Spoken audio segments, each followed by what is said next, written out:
Assalamualaikum teman-teman. Kali ini kita tidak seperti biasanya berupa pengadaan barang.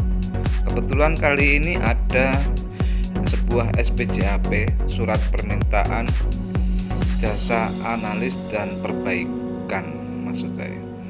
Kali ini berupa spare part alat berat kami. Kalau dilihat seperti radiator, ternyata tidak teman-teman, yaitu spare part oil cooler dan fuel cooler. Oil coolernya untuk spare partnya alat berat eksavator kami ada 2 unit ataupun 2 spare part, yang mana yang satu sudah bisa jalan karena kami memiliki spare part cadangan, dan yang satu masih istirahat menunggu perbaikan ini selesai. Dan yang kecil berikutnya yang bersandar itu ada 2 unit, yaitu fuel cooler milik unit genset tempat kami. Jasa kali ini yaitu berupa perbaikan spare part, bukan analisa, tepatnya yaitu perbaikan, yang mana spare part ini ada bagian yang tersumbat. Seperti teman-teman yang di rumah punya radiator, kebanyakan spare partnya itu rusaknya pada penyumbatan karena kotoran. Gejala awal diketahui dari laporan dari teman operator alat berat kami. Dilihat dari lampu indikator pada unit, temperatur suhu oil unitnya dalam pengoperasian belum lama mudah sekali cepat sekali suhu itu naik.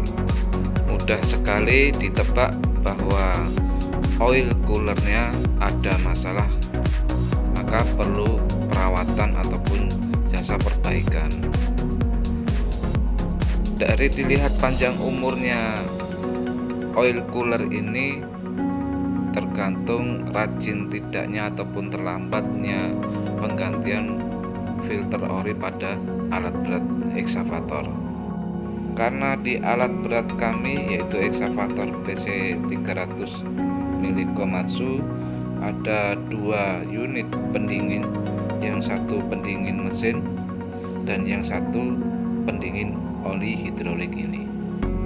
Jadi semua oli hidrolik yang digunakan pada mesin alat berat itu menyerap dan membawa suhu panas yang dihasilkan oleh komponen berupa pompa ataupun silinder.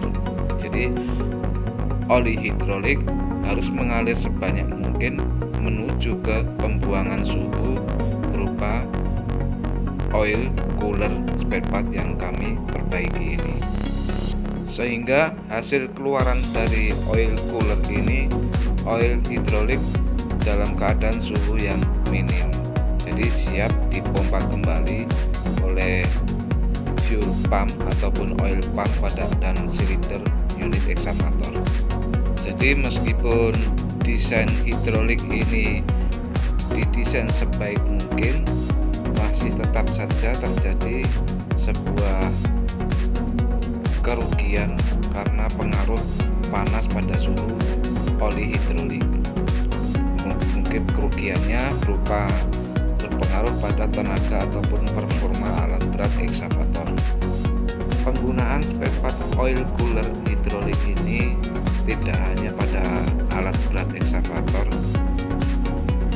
terdapat juga pada alat berat yang lainnya berupa HD ataupun kren. Semua yang menggunakan mesin berpenghasil suhu yang panas yang tinggi, maka diperlukanlah pendingin mesin atau pendingin oli hidrolik. Dan yang satunya yaitu fuel cooler, pendingin bahan bakar sebuah unit genset di tempat kami. Karena genset kami memiliki kapasitas yang besar, sehingga mesinnya itu pun kapasitas juga besar. Jadi menghasilkan suhu panas juga memiliki ketahanan ataupun penghasil suhu yang panas juga. Maka dari itu, untuk melindungi bahan bakar pada genset diperlukanlah pendingin solar ataupun bahan bakar. Karena tangki penyimpanan bahan bakar solar pada genset berhimpitan dengan mesin genset itu sendiri, maka berpengaruh suhunya mengalir ke bahan bakar itu sendiri. Oke, sekian dari kami penjelasan sedikit tentang spare part pendingin mesin oil cooler dan fuel cooler. Jika ada kekurangan atau kesalahan, saya mohon maaf yang sebesar-besarnya. Jangan lupa dukungan dari teman-teman, like and subscribe-nya dan komennya. Terima kasih dari kami. Assalamualaikum.